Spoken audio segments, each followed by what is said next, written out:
Welcome students. मेरा नाम धीरज है और आज आप मेरे साथ पढ़ रहे हैं इलेक्ट्रिसिटी। लेक्चर नंबर 4 चल रहा है बच्चों। लेक्चर नंबर 3 में हमने क्या पढ़ा था? सीरीज और पैरेलल कॉम्बिनेशन पढ़ा था, बेसिक डेरिवेशंस करी थी और कुछ न्यूमेरिकल्स किए थे। आज भी हम उसी कॉन्टिन्यूटी में ही रहेंगे। कुछ पहले बेसिक न्यूमेरिकल्स करेंगे, थोड़े से एडवांस न्यूमेरिकल्स भी करेंगे और फिर जो है ना, हम ये अब जैसा आपके सामने एक डायग्राम दिखाई दे रहा है ना, ये कॉम्बिनेशन ऑफ दो टाइप का कनेक्शन सेटअप है। अभी आपको समझाता हूँ, पर पहले मैं आपको एक सीरीज और एक पैरेलल का है न्यूमेरिकल्स की एक बार मैं प्रैक्टिस करा देता हूँ, थोड़े से क्वेश्चन और। ठीक है, सो दैट कि अभी थोड़ी सी इसमें एक्सपर्टाइज हो जाए आप लोगों की। ठीक है बच्चों, तो हम एक काम करते हैं। अगर हम अपने सामने देखें कि कैसा कैसा क्वेश्चन है, देखो सबसे पहले अगर मैं अपने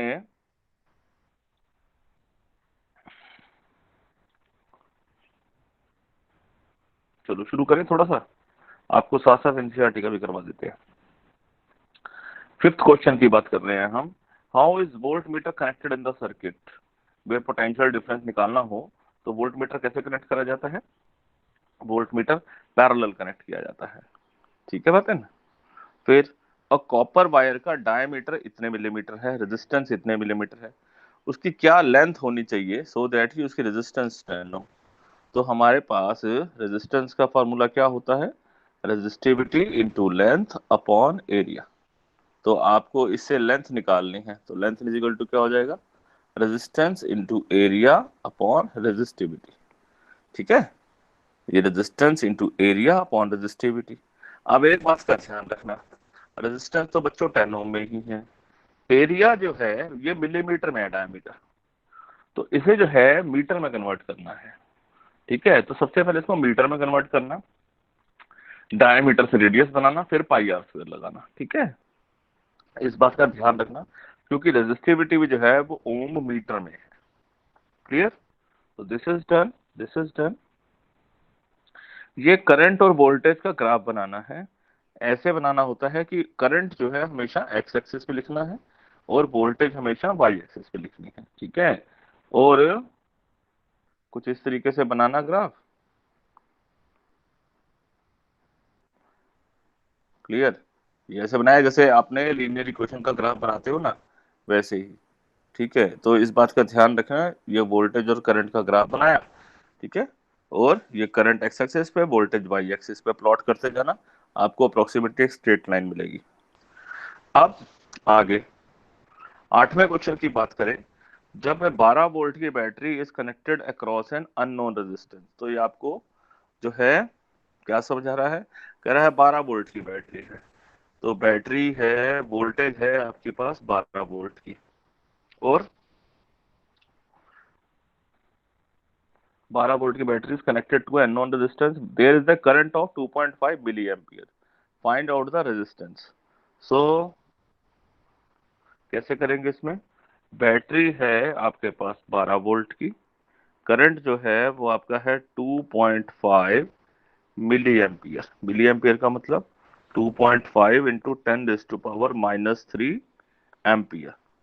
ठीक है, ये करंट हो गया, रेजिस्टेंस आपको निकालनी है। ठीक है, चलो तो बात समझ आ गई। तो भी इजिकल्स टू आई आर के फॉर्मूले से इसको भी निकाल लेना। तो फिर उसके बाद how many 176 ohm in resistance in parallel it is required to carry 5 ampere का करंट एंड 220 वोल्ट की लाइन। मतलब आपको कितनी रेजिस्टेंस लगानी पड़ेगी पैरेलल में? तो पहले हम ये देखते हैं कि 220 वोल्ट की लाइन में 5 एम्पियर करंट अगर फ्लो कर रहा है, तो सबसे पहले हम ये चेक करते हैं कि सर्किट में रेजिस्टेंस चाहिए तो चाहिए कितनी। ठीक है, तो पहले ये चेक करो। तो 220 वोल्ट की लाइन है, ये क्वेश्चन नंबर 9 है। ठीक है, अब क्वेश्चन नंबर 10 की बात करते हैं। वोल्टेज जो है वो है 220 वोल्ट, करंट जो है वो है 5 एम्पियर। ठीक है, पहले तो ये देखते हैं, क्योंकि बहुत सारी रेजिस्टेंस लगानी पड़ेगी, सर्किट को एडजस्ट करना पड़ेगा। तो पहले V is equals to I R के फॉर्मूले से मेरे को ये चेक करो कि 220 वोल्ट, ये 5 इंटू आर, तो resistance is equals to 220 volt upon 5 is equal to 44। Resistance आ गया 44 ओम। आपको नेट 44 ओम रेजिस्टेंस चाहिए, लेकिन आपके पास 176 ओम की रेजिस्टेंस है। तो छोटी कैसे करते हैं? तो छोटी तब होती है जब सर्किट पैरेलल में लगा हुआ होता है। ठीक है, जब सर्किट पैरेलल में लगा होता है, ये बात को ध्यान समझना कि जब सर्किट पैरेलल में लगा होता है तो नेट रेजिस्टेंस जो होती है, मैंने आपको एक बात बताई थी, सबसे छोटी रेजिस्टेंस से भी छोटी हो जाती है। तो हमारा जो फॉर्मूला जो बनेगा वो कुछ हमारे को ऐसे चाहिए, 1/r is equal to 1/r dash plus r1 plus r2 plus r3 and so on. क्यों है ना? लेकिन अब मैं r डैश क्यों लिख रहा हूं? Excuse me. तो r डैश का मतलब क्या है? बेसिकली r जो है वो 176 ओम वाली रेजिस्टेंस है और पता नहीं है कितनी लगेंगी, तो हम इसे लेट n तक लिख लेते हैं कि n लगेंगी, 5 लगेगी, 6 लगेंगी, 10 लगेंगी, पता नहीं। सो अब ये क्या हुआ, देखो एक मेरे को बात बताओ, 1/3 प्लस 1/3 प्लस 1/3 प्लस 1/3 कितना हो जाता है? It is 4/3। 4 बारी है ना ये, तो 4/3। और अगर ये रेजिस्टेंस n बारी है तो क्या हो जाएगा? n/r। सो आपके पास this should be n/r dash हो जाएगा। ठीक है, r डैश या r1 लिखना चाहते हो तो भी चलेगा, कोई प्रॉब्लम नहीं है, मेरी बात समझ रहे हो? और यहां पर आपको चाहिए बच्चों r, आपके पास नेट रेजिस्टेंस, आपको सर्किट में, अगर सर्किट में करंट सही तरीके से फ्लो करवाना है तो आपको रेजिस्टेंस कितनी चाहिए? 4 ओम। तो इट इज 44 ओम, सॉरी। ठीक है, और यहां पर 1/44 is equal to n into 1/176 ohm की रेजिस्टेंस है। तो net n is equal to क्या हो जाएगा? 176 अपॉन में 44। तो कैंसिल करते हैं तो हमारे पास आंसर आ जाएगा 4। तो आपको 4 ओम रेजिस्टेंस, 4 रेजिस्टेंस पैरेलल में लगानी पड़ेंगी। ठीक है, समझ आ गई मेरी बात? तो 4 resistance of 176 ohm should be connected in parallel so that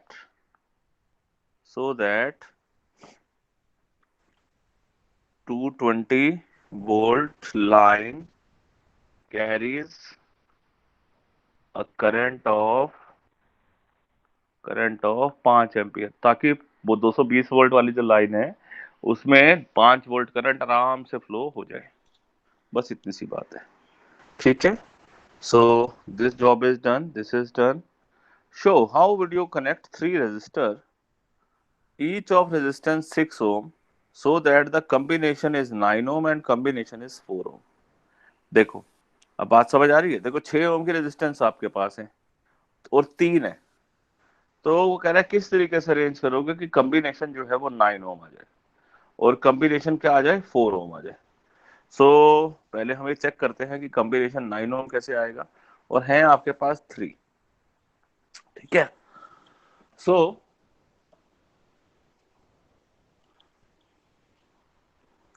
nine, अगर हमारे पास 9 ओम है, इसका मतलब क्या है कि एक रेजिस्टेंस सीरीज में जरूर है।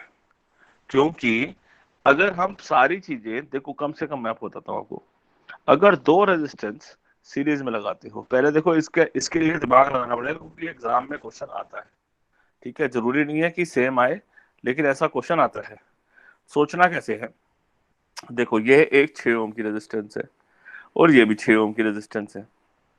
अगर दोनों को ऐड करोगे, सीरीज में लगाते हो, हमारे पास वैसे 3 है, लेकिन 6 और 6 कितना हो जाएगा? 12। और तीसरी भी 6 लग जाएगी तो कितनी हो जाएगी? 18। तो सीरीज में जब आप जोड़ोगे तो नेट रेजिस्टेंस जो है 12 या 18 आ जाएगी, मतलब वो ऐड हो रही है, ये तो पता है आपको। लेकिन जब हम पैरेलल में कनेक्ट करते हैं तो 1/6 प्लस 1/6 प्लस 1/6 करते हैं, सो तो नेट रेजिस्टेंस क्या आ जाएगी? 6 से भी छोटी आ जाएगी। ये तो मैंने आपको बताई थी ना, सबसे छोटी वैल्यू, सबसे आसान तरीका क्या होता है? जो सबसे छोटी वैल्यू, उससे भी आंसर आपका छोटा आएगा। तो जो आपकी वैल्यू, हमारे पास वैल्यू आ रही है, एक बार आपको चाहिए 4 ओम और एक बार आपको चाहिए 9 ओम। तो यहाँ पर हमारे को थोड़ी सी गड़बड़ हो सकती है ना कि भाई 4 ओम के लिए तो हमको पैरेलल में कनेक्शन करना पड़ेगा और यहाँ सीरीज में, लेकिन सीरीज में भी 9 ओम की सीरीज, अगर आपको 9 ओम चाहिए आपको, तो अगर दो रेजिस्टेंस को भी सीरीज में लगा दोगे तो भी प्रॉब्लम हो जाएगी, क्योंकि दो रेजिस्टेंस को जोड़ने में ही 12 आ रहा है, 12 आ रहा है। आपको कितना चाहिए? 9 चाहिए। तो देखो इसके लिए थोड़ा सा सोच बदलते हैं। देखो इसको हम कुछ इस प्रकार से लगाते हैं बच्चों कि अगर मैं दो रेजिस्टेंस को मैं क्या करूं, पैरेलल में लगा देता हूं।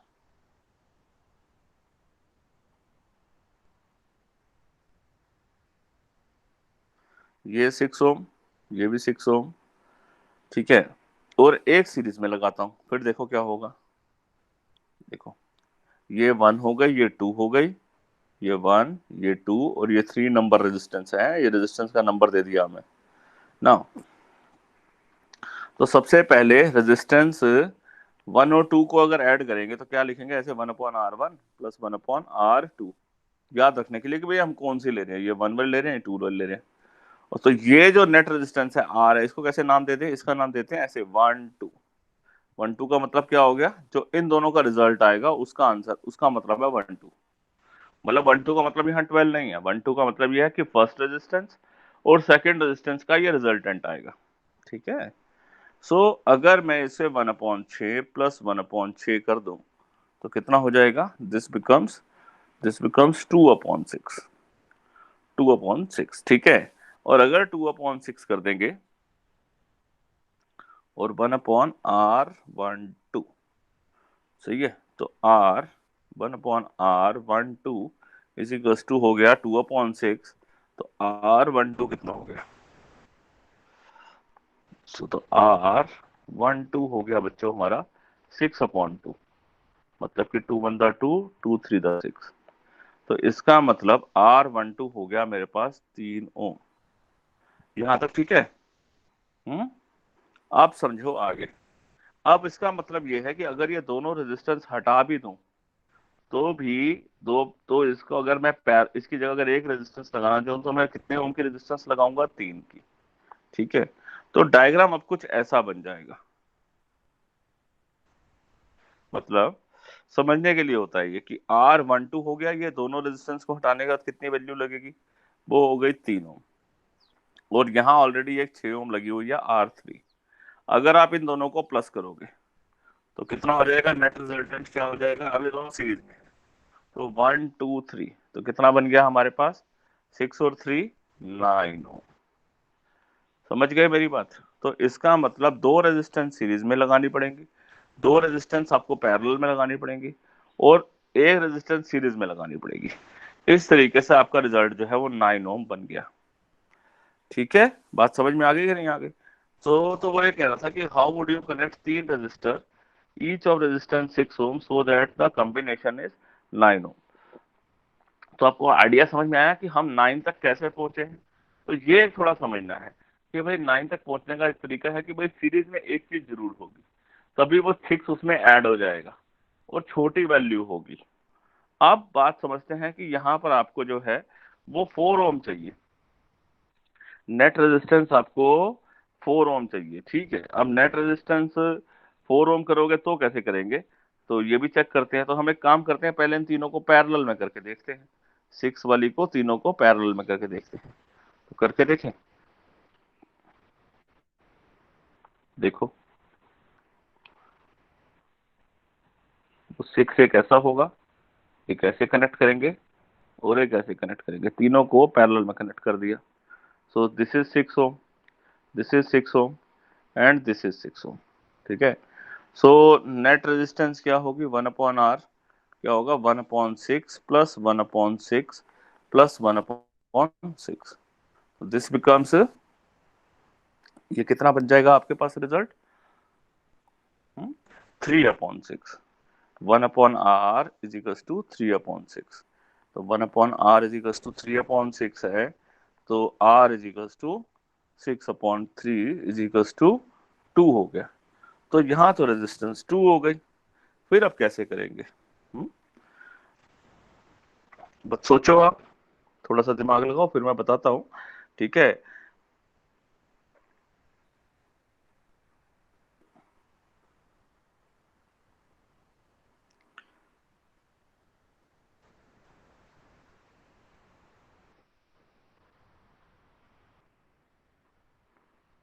नहीं मिल रहा आंसर?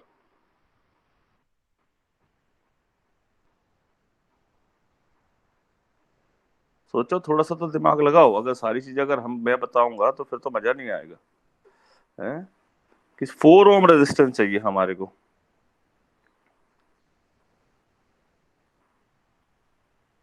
मिलेगा मिलेगा आपको, सोचो थोड़ा सा दिमाग लगाओ। हाउ मैनी 6 ओम, सारी रेजिस्टेंस आपके पास जो है वो क्या है, 6 ओम की ही है। ठीक है ना? सो कैसे कनेक्ट करोगे आप?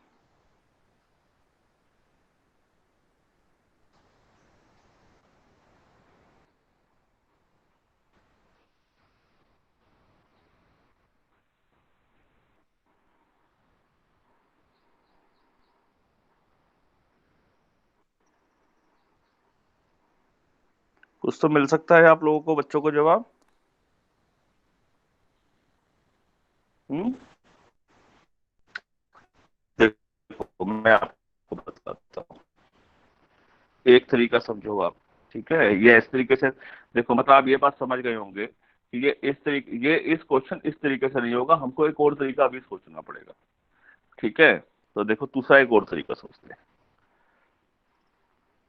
देखो, अगर मैं सर्किट को कुछ इस तरीके से अरेंज करूं,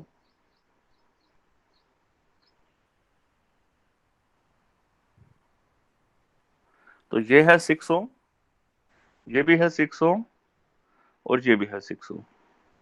ठीक है ना? अब सर्किट में देखें, ये 1 रेजिस्टेंस हो गए, R1, ये है R2, और ये है R3। ठीक है, तो R1 और R2 तो दोनों एक दूसरे के साथ क्या है, सीरीज में है। सो तो R12 कितना हो जाएगा, R12 कितना हो जाएगा, R1 plus R2, this is 6 plus 6 is equals to कितना हो गया, 12 ओम। यहां तक ठीक है? R12 आ गया मेरे पास 12 ओम। सो इस बात को हम ऐसे समझें कि ये जो कुछ डायग्राम है, इसे जो है ना आपको ध्यान से कॉपी कर लेना ना। अब अगर R12 जो है, ध्यान से अच्छे समझे कि R12 दोनों कनेक्शन है सीरीज में। तो अगर ये दोनों कनेक्शन सीरीज में है तो इन दोनों का रिजल्टेंट जो आ गया वो कितना आ गया, 12 ओम। सो अगर मैं इनको हटाऊं तो सर्किट को सिंप्लीफाइड फॉर्म में कैसे लिखा जा सकता है?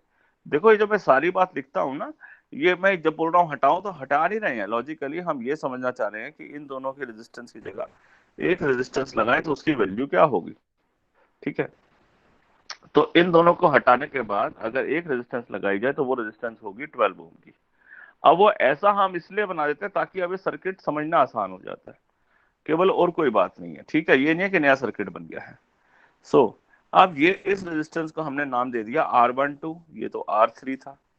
अब अगर R12 और R3 एक दूसरे के साथ क्या है, पैरेलल में, तो पैरेलल वाला फॉर्मूला लगेगा।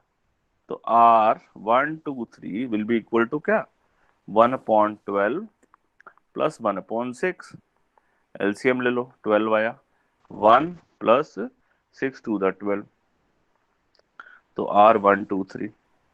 सो 1/R123 इक्वल टू क्या हो गया, 3/12।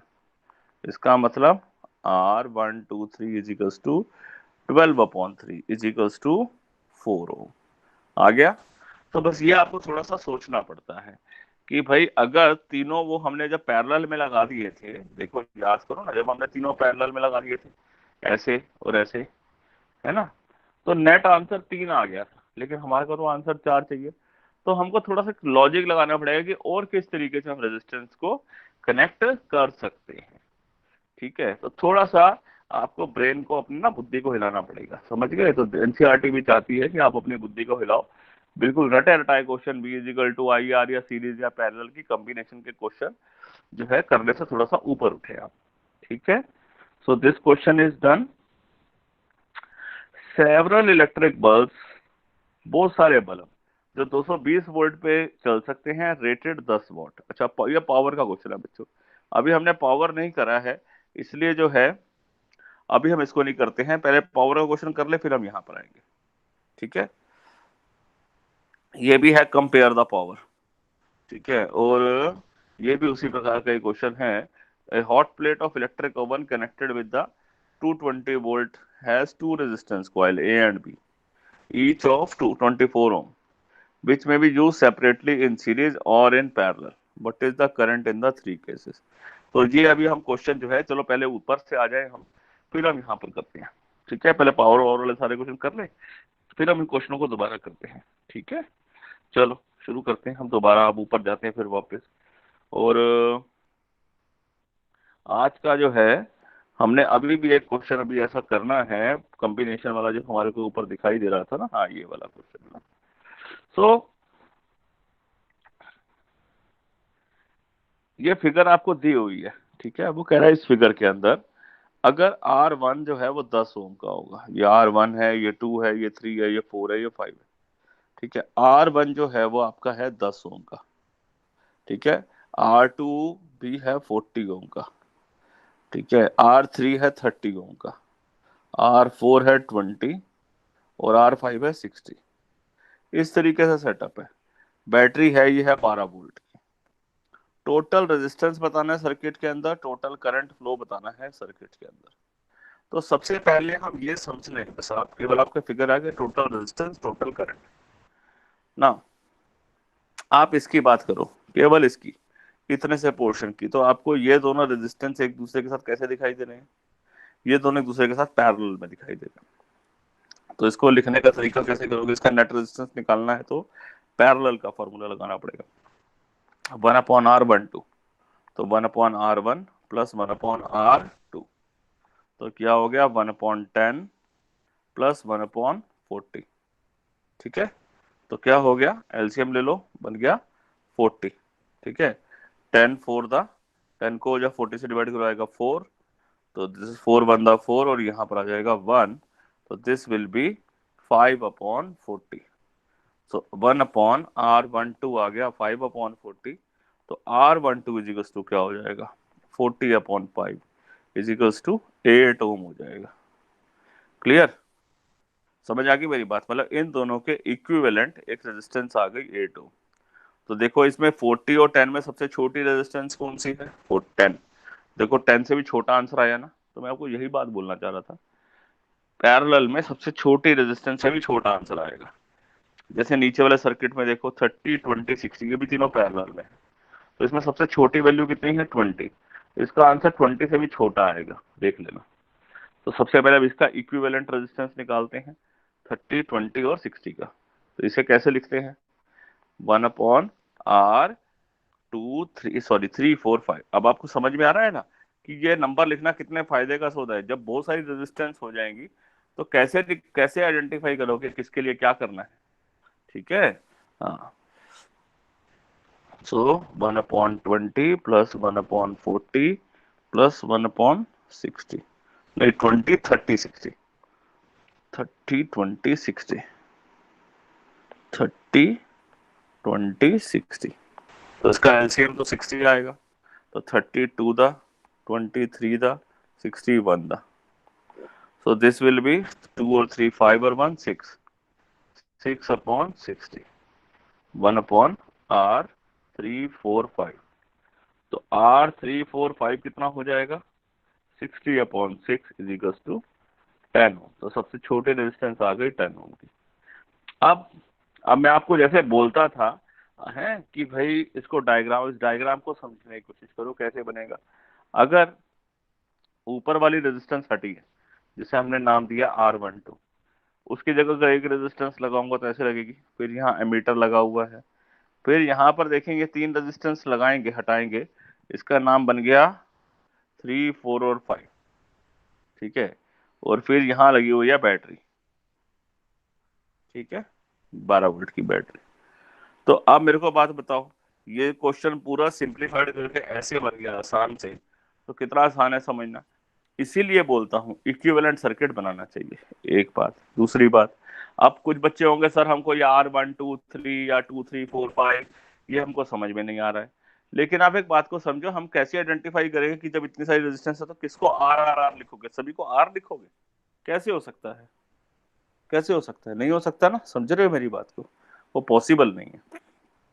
इसीलिए हमने क्या करना है, नंबरिंग लिखनी है, इस हिसाब से थोड़ा समझने की कोशिश करिए। अब अगर मैं इस क्वेश्चन को और भी थोड़ा सा सिंप्लीफाइड करूं तो देखो ये जो पूरे का पूरा फिगर है ये पूरा सीरीज में है। अगर मैं यहाँ तार कट कर दूं यहाँ से तो करंट आगे फ्लो नहीं कर पाएगा। तो इसका मतलब ये दोनों सीरीज में है। तो इस बात को ऐसे भी समझा जा सकता है कि ये एक रेजिस्टेंस है, ये दूसरी रेजिस्टेंस है। तो दिस इज R12 और दिस इज R345। और एमीटर यहाँ लगा दो, कोई फर्क नहीं पड़ता। एमीटर करंट, एमीटर पूरे सर्किट में कहीं भी लगा दो। बैटरी यहाँ लगा दो, ठीक है, और ये लगा दिया। ठीक है बच्चों, तो ये हो गई 12 वोल्ट की बैटरी। और ये जो है 345 था आपका 10 ओम, और आपका R1 था 8 ओम। क्लियर? तो अब ये बताओ भी कितना आसान हो गया। अब दोनों, ये दोनों जो रेजिस्टेंस है, ये दोनों एक रेजिस्टेंस एक दूसरे के साथ सीरीज में। और ये जो मैं आपको ये जो डायग्राम आपको बना रहा हूँ साथ साथ, ये आपका फेयर काम है। ये मत सोचिए कि रफ काम है। आप इसको स्कूल में भी दिखाएंगे, पेपर में भी दिखाएंगे, बोर्ड एग्जाम में भी दिखाएंगे, तो टीचर विल बी हैप्पी कि हाँ आपको वो चीज बिल्कुल अच्छे से समझ में आ गई है। ठीक है। तो अब ये R1 2 3 4 5 तीनों का, दोनों रेजिस्टेंस का नेट रेजिस्टेंस क्या होगा? वो होगा कि दोनों एक दूसरे के साथ क्या है, सीरीज में है। तो R12 प्लस R3 4 और 5, तो कितना होगा? 8 प्लस 10 बराबर 18 ओम हो गया। तो सर्किट में नेट रेजिस्टेंस पड़ गई आपके पास 18 ओम। ठीक है। और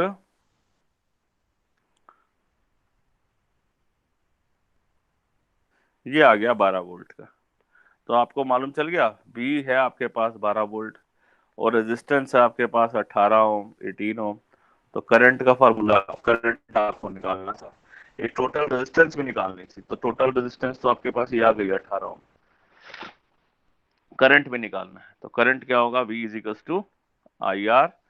सो I is equals to V upon R। I कितना हो गया? 12। R कितना हो गया? 18। तो 6 two the 12, 6 3 the 18। Current is equals to, तो current is equals to 2/3 ampere, या फिर 0.667 एम्पियर। सही है बच्चों, बात समझ में आई? तो हम एक बार दोबारा रिवाइज करते हैं क्वेश्चन को। सबसे पहले हमने क्या किया, इन दोनों पैरेलल रेजिस्टेंस को की इक्विवेलेंट रेजिस्टेंस निकाली, इन तीनों पैरेलल रेजिस्टेंस की भी इक्विवेलेंट रेजिस्टेंस निकाली, इन दोनों की जगह एक रेजिस्टेंस इस तरीके से लिखी और इनकी जगह ये लिखी। जब ये लिख ली तो हमको समझ में आया ये तो तीनों एक दूसरे, दोनों पैरेलल में, सीरीज में है। तो सीरीज में हमने बड़ा सिंपल वाला डायग्राम बना लिया हमने। ठीक है, तो इस तरीके से हमको दिखाई देने लग पड़ा और ज्यादा क्लियरली। तो ये तो सीरीज में है, तो हमने सिंपल सीरीज का कंसेप्ट सिंपल एडिशन कर दिया, टोटल रेजिस्टेंस आ गई। तो इसका मतलब अगर इन दोनों को भी हटाओगे तो टोटल सर्किट में केवल 18 ओम की रेजिस्टेंस लगानी पड़ेगी। वोल्टेज मालूम है, रेजिस्टेंस मालूम है, करंट निकाल लो। ठीक है। सो दिस इज कॉम्बिनेशन का क्वेश्चन। ठीक है, ये कम क्वेश्चन जो है इसमें सीरीज और पैरेलल, सीरीज और पैरेलल जो है वो दोनों क्या हो रहे हैं? कंबाइन हो रहे थे। ठीक है बच्चों, बात समझ में आ गई? ठीक है। सो हमने एक यही चीज समझी कि सीरीज सर्किट के अंदर हमने एक चीज सबसे पहले मेन समझी थी कि वोल्टेज ड्रॉप होती है। तो क्या होगा सीरीज सर्किट के अंदर? एक तो है इन दोनों में वोल्टेज अलग अलग होगी। इसकी वजह से क्या होगा कि वोल्टेज और सेम नहीं है तो थोड़ा सा करंट जो है, अगर ए बल्ब है, मान लो ये दो बल्ब है, तो बल्ब ग्लो जो होगा, एक हो सकता है ज्यादा ब्राइट हो और एक सकता कम ब्राइट हो। बल्ब जो है वो सेम स्पीड पे ग्लो नहीं करेगा। फैन है, एक तेज चलेगा एक स्लो चलेगा, कुछ ऐसा होगा। ठीक है। सो सेम फिनोमिना नहीं चलेगा, कुछ कम ज्यादा होता रहेगा। एक बात। दूसरी बात, सबसे बड़ी समस्या है कि अगर यहाँ से एक तार कट गई, मान लो यहाँ से तार कट गई, तो ये वाला कोई भी सर्किट ही पूरा बंद हो जाएगा। जैसे वो दिवाली में लड़ी लगाते हैं लाइटों की, तो क्या होता है, वो जनरली जो सस्ती लड़ी होती है उसमें दो टाइप के कनेक्शन होते हैं बच्चों, सीरीज की भी होता है और पैरेलल भी होता है। तो वहां भी कॉम्बिनेशन होता है। आप जो दिवाली की लड़ी जलाते हैं देखा होगा, कई बार कुछ बल्ब जलते हैं और कुछ बल्ब नहीं जलते, है ना? तो जो बल्ब नहीं जलते हैं वो कुछ, वो एक सीक्वेंस होती है। लेट से पहला, फर्स्ट, थर्ड, फिफ्थ, सेवंथ, ऐसा ऐसा बल्ब सारे सीरीज में होंगे, क्योंकि अगर वो सारे बल्ब पैरेलल में लगाने लग पड़ेंगे तो उनकी वायर बहुत ज्यादा लग जाती है, कॉस्ट बढ़ जाती है, आप तारे आप खरीदोगे नहीं। तो तार कम लगती है सीरीज के अंदर। ठीक है, लेकिन इसका एक नुकसान होता है, अगर एक भी बल्ब फ्यूज हो गया तो सारी लड़ी खराब हो जाती है और पता नहीं चलता कि कौन सा बल्ब खराब है कौन सा सही है, तो आइडेंटिफाई करना मुश्किल हो जाता है। तो ये बड़ी समस्या है, इसलिए हम घर में भी, हमारे घरों के अंदर भी पैरेलल सेटअप होता है, सीरीज सेटअप नहीं होता है, पैरेलल सेटअप होता है सारा, सो दैट कि आपने देखा होगा अगर एक बल्ब या एक लाइट बंद हो जाए तो बाकी सारी चलती रहती है, ठीक है। इसलिए याद रखना घरों के अंदर हमारे पैरेलल कनेक्शंस होते हैं, ठीक है बच्चों। सो सीरीज सर्किट के अंदर एक एडवांटेज ये रहता है कि सीरीज सर्किट के अंदर करंट एक जैसा रहता है पूरे सर्किट के अंदर, ठीक है। लेकिन जो है कोई फायदा नहीं है इस चीज के, इसलिए जो है basically this is obvious impractical to connect an electric bulb and electric heater in a series, क्योंकि इलेक्ट्रिक हीटर को ज्यादा करंट चाहिए, बल्ब को कम करंट चाहिए। अब दोनों अगर एक ही जैसे करंट लगा लेंगे फिर तो मुश्किल हो जाएगा। लेकिन पैरेलल में हमने देखा था कि जितना रेजिस्टेंस जितना रेजिस्टेंस हो उसी हिसाब से करंट उसमें फ्लो करता है, ठीक है ना। तो ये एक बात है समझने की। फिर एक और दूसरा जो बड़ा डिसएडवांटेज है वो ये है कि अगर एक भी सर्किट का कंपोनेंट फेल होता है तो सारा का सारा कंपोनेंट फेल हो जाता है, ठीक है ना। जैसे मैं कोई एग्जांपल बता रहा था, बिल्डिंग में जो लाइट डेकोरेट करते हैं, एक भी बल्ब फ्यूज तो सारे फ्यूज। उसका ही मैंने कारण क्या बताया कि जो लाइट लगाने बनाने वाला होता है उसको पता है कि भाई कॉस्ट बहुत ज्यादा पड़ जाएगी अगर सर्किट में सारा सर्किट पैरेलल में लगाएंगे बनाएंगे तो, ठीक है। सो पैरेलल सर्किट क्या करता है, पैरेलल सर्किट पूरे करंट को डिवाइड कर देता है, जिस सर्किट में जैसी रेजिस्टेंस है उस हिसाब से उसमें करंट एडजस्ट हो जाता है, ठीक है। सो वो सारी रेजिस्टेंस जो है वो डिफरेंट रेजिस्टेंस जो है वो डिफरेंट करंट उसको अलाउ चाहिए, क्योंकि वोल्टेज पीछे से सेम आती है। हमारे घर में जो वोल्टेज आती है वो भी 220 वोल्ट आती है, तो वोल्टेज सभी घरों में सेम आती है। लेकिन आपका मोबाइल, लैपटॉप, एसी, फ्रिज सब डिफरेंट डिफरेंट रेजिस्टेंस के ऊपर काम करते हैं। तो जब रेजिस्टेंस ही सेम नहीं है, जब रेजिस्टेंस ही सेम नहीं है तो करंट कैसे सेम होगा, उसके अंदर नहीं हो सकता ना। तो ये बात आपको समझने का है, ठीक है बच्चों। चलो, तो ये तो बात हमारी हुई क्लियर। अब हम थोड़ा सा एक और न्यूमेरिकल भी कर ले क्या, चलो करते हैं।